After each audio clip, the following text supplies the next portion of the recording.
Welcome to Home Mindset Mastery. My name is T. Every Monday, I update you on how my marathon training is coming along.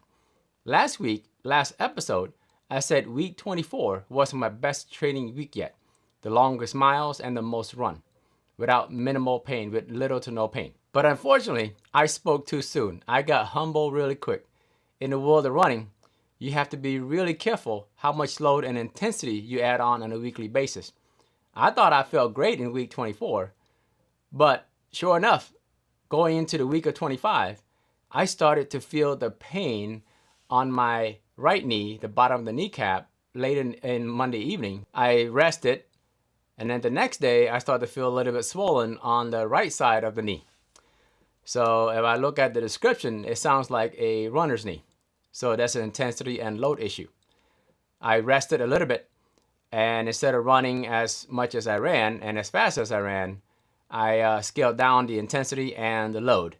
So last week, week 25, I only ran 3 times, and my mileage was cut in half. But I would rather have the load decrease than risking any major injury that set me back further to reaching my goal to qualify for 2027 Boston Marathon. Without further ado, let's go over week 25 of the week 40 training. Last week, I only logged 3 hours and 15 miles. That's about half from the previous week. And I only ran 3 instead of 5 from the previous week. Here's the breakdown of my runs. On April 12th, I did 12 by 400 meter. That was a great session. And then the pain started to kick in. I had to rest these days and then pick back up the easy run until Friday, and a scaled back down tempo run on Saturday. All my other metrics looks pretty good. My resting heart rate is still fantastic.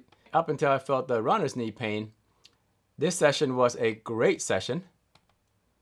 12 by 400 meter. When I look at the heart rate,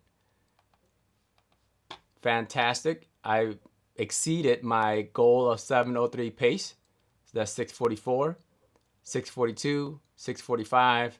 Even when I missed it, not by much at all. And my heart rate was also fantastic, pushing up to the threshold about 168, 169, reaching into zone 5. My run cadence was also pretty good, keeping around 175 to 180. My stride, I still have to work on the stride consistency. It goes all over the place, but for the most part, it's between 1 and 1.3 meter. To me, that was a great 12 by 400 meter. I am very close on every repeat to be around that 7:03 mile. Not much to talk about with my easy run, just simply looking at the heart rate, being really intentional on staying within that zone 2 heart rate. Also, with a low heart rate, I have some glimpse of achieving pretty good pace, 8 30-minute mile and 10 40-minute mile. That's pretty awesome considering I keep the heart rate very, very low. You look at the run cadence, as time progresses, I still struggle a little bit on keeping the cadence at a consistent pace, but overall, I feel like if I'm between 170 and 180, I have a pretty good speed to effort. This is a scaled down version of the tempo run. I had to make sure I run a little bit slower than usual. Even with a slower run, it's still pretty awesome considering that my heart rate was just under 150 beats per minute, and I could still achieve just under 10-minute mile. Week 25 was not as exciting as week 24 with the runner's knee that I developed later into the week, where it sidelined me quite a bit, and I still feel a little bit swollen on the right knee, but it's not pain where I can't continue to run. So this week I will still continue to run, but at a shorter time as well as lighter intensity to make sure I ease back in to the training.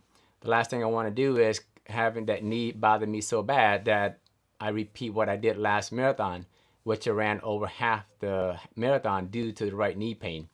So I learned my lesson there from my first marathon. I also learned the lesson from week 24. Even though I was able to run and I felt great throughout the week, I still have to be mindful of the load increase and intensity increase to not to increase the load by more than 10%. If you look at my week 24 versus the previous week, my load increase was well above 10%. So moving forward, I'm going to make sure that I don't go above that 10%. If I do, it's just going to be very minimal, not too much drastic of a difference in terms of mileage accrued from the previous week. Until then, we'll see how week 25 this week is going. Report back out next week, Monday.